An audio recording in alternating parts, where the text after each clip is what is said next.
Azərbaycanın millət vəkili Elman Nəsirli deyir ki, Azərbaycanda hər şey ucuzdur. Xaricilər Azərbaycanın belə bir şəraitdə yaşamaqlarına paxıllıq edir.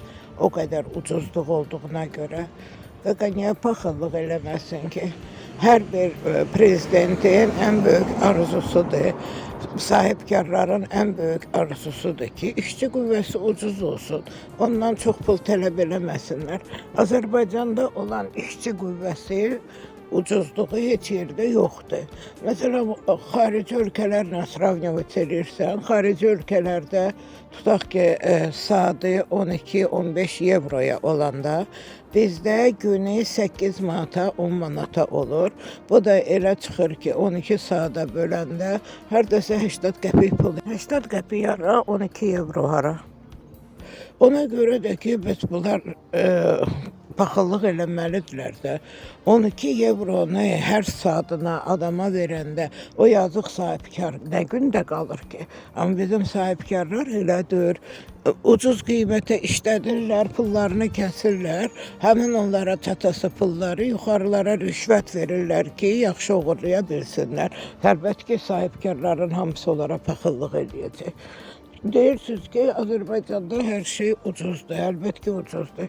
Azərbaycanda qeyrət ucuzlaşıb, vicdan ucuzlaşıb, şərəf vəbşi ucuzdur. Kimin ki şərəfi yoxdur, ona şöhrət ordeni verilir.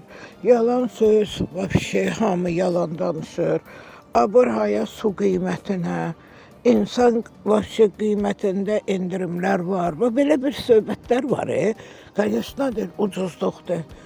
Derim də, Allah sizə ağıl versin. Ağıl da verib sizə, işinizin haqqını yolun tapmışsınız. Yaltaqlana işinizi görürsünüz də.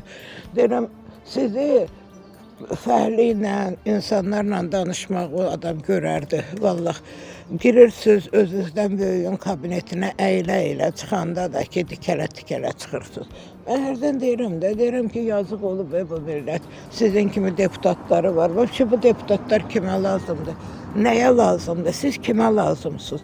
Niyə görə sizin maaşınız bizim cəmaatdan 10 dəfə yox, lap elə bir gündən ki, 20 dəfə, 30 dəfə artıqdır. Xeyr olar. Hansı hərəkətlərinizə görə?